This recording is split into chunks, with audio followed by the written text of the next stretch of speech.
कानून व्यवस्था को बनाए रखने के लिए जरूरी दिशा निर्देश भी दिए। आपको बता दें कि फरीदाबाद पुलिस कमिश्नर विकास कुमार अरोड़ा द्वारा शहर में कानून व्यवस्था चाक चौबंद बनाए रखने के लिए जिले के अलग अलग क्षेत्रों का दौरा करके पुलिस अधिकारियों और थाना चौकी प्रभारियों समेत मीटिंग की और जरूरी दिशा निर्देश भी दिए।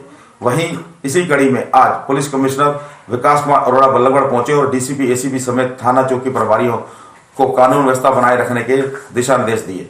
वहीं क्राइम पर भी अंकुश लगाने के लिए और मुस्तैदी से काम करने के लिए कहा गया।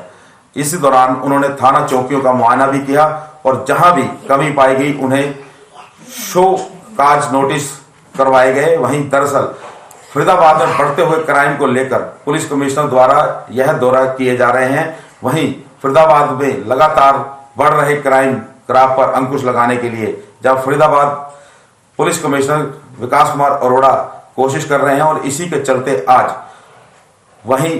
चलते आज जोन वाइज उन्होंने पुलिस अधिकारियों के साथ मीटिंग कर इन क्राइम पर अंकुश लगाने के लिए उनको जरूरी दिशा निर्देश दिए। हर खबर हरियाणा के लिए मैं मनजीत सिंह।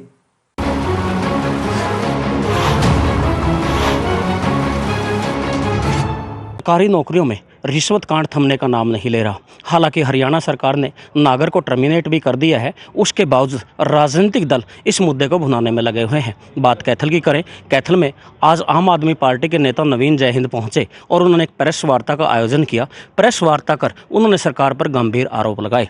उन्होंने ये भी कहा कि अगर सरकार अपने आप को साफ मानती है तो गीता पर हाथ धरकर, क्योंकि गीता जयंती महोत्सव चल रहा है, गीता पर हाथ धरकर कसम खा ले कि उन्होंने कोई ऐसा काम नहीं किया है, तो आम आदमी पार्टी इसको मान लेगी कि सरकार इसमें पाक साफ है।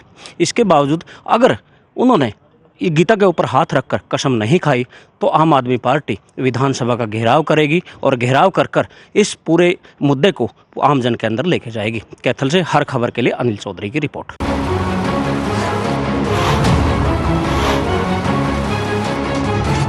सार्वजनिक उपक्रम के चेयरमैन सुभाष बराला आज भिवानी पहुंचे थे। भिवानी में कार्यकर्ताओं की बैठक को उन्होंने संबोधित किया और उन्हें कहा कि जिन व्यक्तियों की आय 1 लाख रुपए से कम है, ऐसे लोगों का चुनाव करके उन्हें सरकार के पास यानी कि प्रशासन के साथ मुलाकात करवाएं, क्योंकि प्रशासन ने ऐसे मेले लगाए हैं, क्योंकि मुख्यमंत्री मनोहर लाल ने आदेश दे रखे हैं कि जिन व्यक्तियों की आय 1 लाख रुपये से कम है उन्हें गरीबी रेखा से ऊपर उठाने के लिए ऐसे लोगों को स्वरोजगार से जोड़ना है।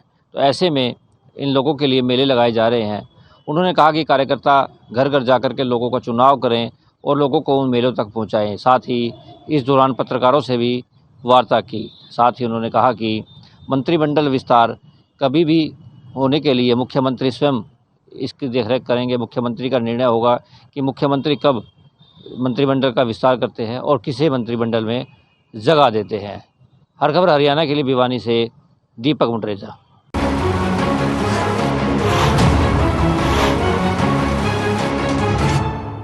अंबाला छावनी भैरव मंदिर समिति को लेकर आ रही दिक्कतों को लेकर एक मीटिंग का आयोजन किया गया। लोगों ने मंदिर से जुड़ी कई अनियमितताओं को लेकर अपनी आपत्ति जाहिर की। लोगों ने मंदिर कमेटी के प्रतिनिधियों से जब अकाउंट व खर्च के बारे में जानकारी मांगी तो इस पर कोई संतोषजनक जवाब नहीं मिला। इसको लेकर कुछ दिन पहले स्थानीय लोगों ने एक जुलूस भी निकाला था और उसी के चलते शनिवार को एक मीटिंग भी हुई थी, जिसमें तय किया गया था कि एक बार फिर मीटिंग में मंदिर कमेटी के प्रतिनिधि सबके समक्ष आकर सभी मुद्दों पर रोशनी डालेंगे। लेकिन आज मीटिंग में एक बार फिर मंदिर के प्रतिनिधि मौजूद नहीं रहे। इसको लेकर स्थानीय लोगों में काफी रोष है और इसके चलते उन्होंने एक शिकायत पत्र अंबाला एसपी के नाम लिखा। अब देखना होगा कि अंबाला एसपी इस पर क्या संज्ञान लेते हैं। इस मौके पर हरियाणा डेमोक्रेटिक फ्रंट की नेत्री चित्रा सरवारा, इनेलो प्रदेश प्रवक्ता ओंकार सिंह व पुलिस प्रशासन भी मौजूद रहा। अंबाला से हर खबर हरियाणा के लिए नरेश सैनी।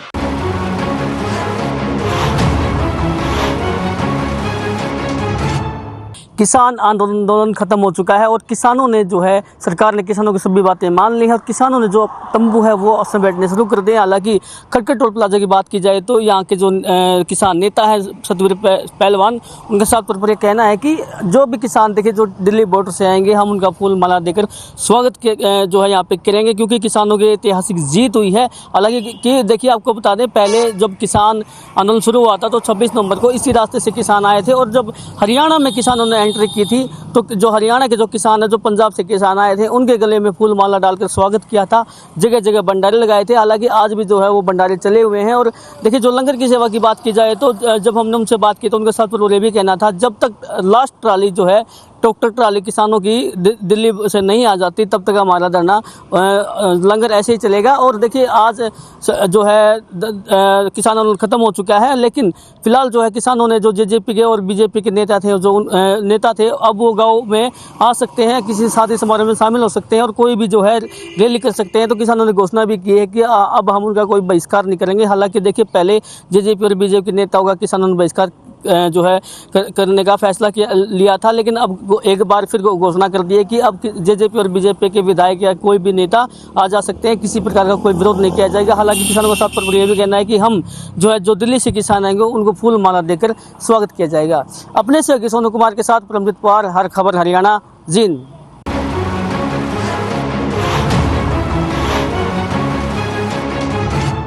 भारतीय जनता पार्टी ने आज अपने कार्यालय का शिलान्यास किया। जैसे ही हुड्डा सेक्टर के लोगों को इसकी भनक लगी तो उन्होंने विरोध प्रदर्शन शुरू कर दिया। हालांकि दोपहर होते होते भाजपा के प्रदेश अध्यक्ष ओम प्रकाश धनखड़ भी वहां भूमि पूजन के लिए पहुंचे तो वहां मौजूद लोगों ने उनका जोरदार विरोध किया। लोगों के विरोध प्रदर्शन को देखते हुए भारी संख्या में पुलिस मौजूद थी और लोगों को समझाने का प्रयास कर रही थी। इस मौके पर लोगों ने कहा कि भाजपा ने नियमों को ताक पर रखकर यहां भूमि पूजन किया है, जिसे कभी बर्दाश्त नहीं किया जाएगा। वहीं डीएसपी संजय बिश्नोई ने भी कहा कि लोगों को समझाने का प्रयास किया जा रहा है, लेकिन लोग समझ नहीं रहे हैं, लेकिन उनको समझाया जरूर जाएगा। इसके बाद ओम प्रकाश धनखड़ ने कहा कि नियमों और कानून के तहत ही उन्होंने भूमि पूजन किया है और प्लाट को खरीदा है। लोगों के विरोध प्रदर्शन को उन्होंने उचित नहीं बताया है। उन्होंने कहा कि लोग बेवजह ही भाजपा का विरोध कर रहे हैं। हर खबर हरियाणा के लिए सिरसा से विजय कुमार।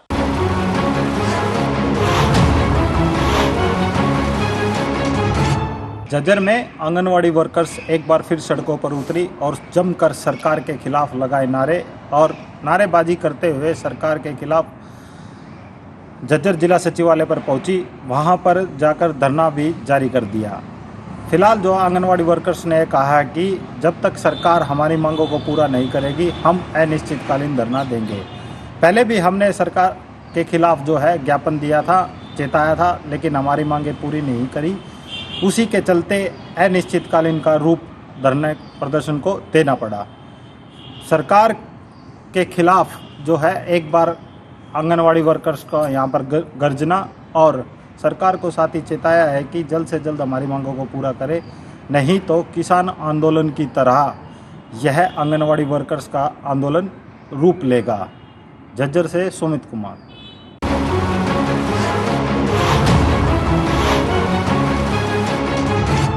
किसान आंदोलन के बाद अब सरकार की मुश्किलें बढ़ाने के लिए आंगनवाड़ी कर्मचारियों ने धरना प्रदर्शन शुरू कर दिया है। उनकी लंबित मांगें मानने के लिए सरकार को बाध्य किया जा रहा है। उनका कहना है कि सरकार पहले भी कई बार उन्हें आश्वासन दे चुके हैं, लेकिन आश्वासन के बावजूद भी वह उनकी मांगों को पूरा नहीं कर रही हैं।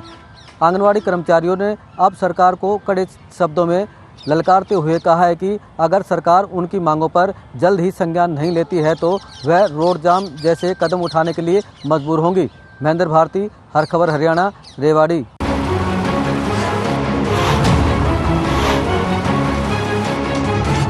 गांव खातीवास के ग्रामीण 152D कॉरिडोर में अधिग्रहित जमीन के उचित मुआवजे की मांग को लेकर पिछले काफी समय से धरना दिए हुए हैं। ग्रामीणों की मांग है कि अधिग्रहित जमीन का उचित मुआवजा दिया जाए और इसी कारण 152D कॉरिडोर का 4 किलोमीटर एरिया में निर्माण नहीं हो पा रहा है और ग्रामीण लगातार इसको लेकर विरोध कर रहे हैं। आज सुबह प्रशासनिक अमला कई जिलों की पुलिस के साथ गांव खातीवास पहुंचा और निर्माण कार्य शुरू करवाया। इस दौरान कुछ ग्रामीण प्रशासन के साथ उलझता हुए नजर आए तो पुलिस ने उन्हें राउंड अप कर लिया। जब इस बारे में पुलिस अधीक्षक दीपक से बात की गई तो उन्होंने बताया कि भारतमाला प्रोजेक्ट के तहत 152D कॉरिडोर का निर्माण कार्य चल रहा है, जो कि 90% हो चुका है, लेकिन खातीवास के ग्रामीणों के विरोध के कारण 4 किलोमीटर के लगभग यह निर्माण कार्य रुका हुआ था। इसी को लेकर आज ये कार्रवाई की गई है। हर खबर हरियाणा के लिए चरखी दादरी से नरेंद्र मंदोला।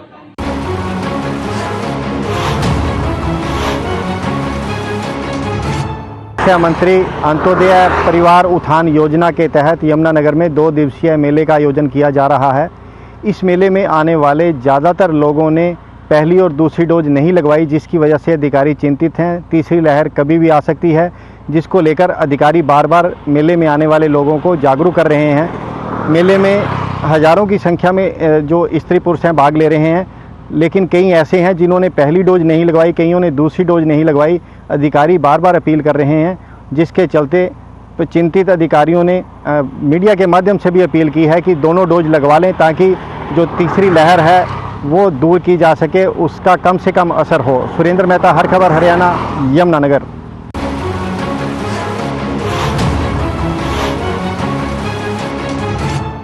भारत के हर राज्य की अपनी एक सांस्कृतिक पहचान है।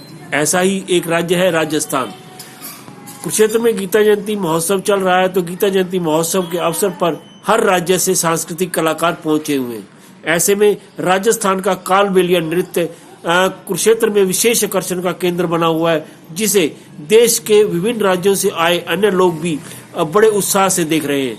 कालबेलिया नृत्य, जिसे 2010 में यूनेस्को की मान्यता की सांस्कृतिक सूची में भी शामिल किया गया है। यह कालबेलिया नृत्य विशेषकर राजस्थान के सपेरा समुदाय से संबंध रखता है, और वहां के कलाकारों का कहना है कि कालबेलिया नृत्य को जिंदा रखना उनका मकसद है। हर खबर हरियाणा के लिए कुरुक्षेत्र से विनोद कुंगर।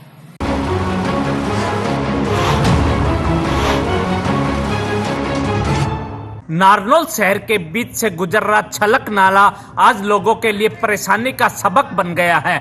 जिस प्रकार से इस छलक नाले का 2 साल पहले निर्माण कार्य शुरू हुआ था और अब तक इस कार्य में 30 से 40% ही कार्य पूरा हो पाया है। आए दिन कोई ना कोई किसी ना किसी को इसके हादसे का शिकार होना पड़ता है। पीछे भी इस नाले के अंदर एक गाड़ी गिर गई थी, जिससे दुर्घटना में एक व्यक्ति की जान भी गंवानी पड़ी थी। इस तरीके से इस छलक नाले का कार्य अब पूरा होने में 6 महीने का समय शेष रह गया है। अब देखना यह होगा कि 6 महीने के अंदर नगर परिषद इसे पूरा करवा पाती है या किस तरीके से इस छलक नाले का निर्माण पूरा हो पाता है।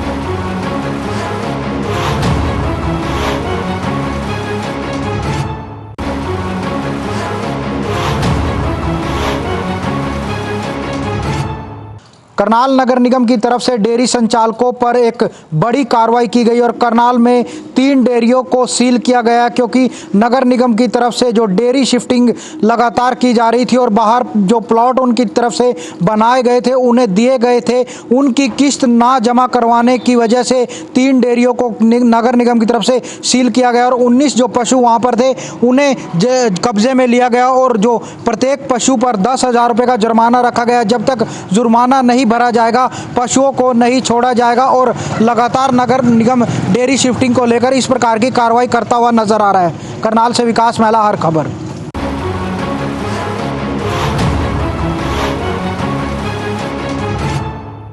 जिला हिसार रेंज के आईजी और खाद्य जिला आपूर्ति विभाग द्वारा नकली घी बनाने वाली फैक्ट्री पर रेड की गई, जहां से भारी मात्रा में रिफाइंड और नकली घी बरामद किया गया।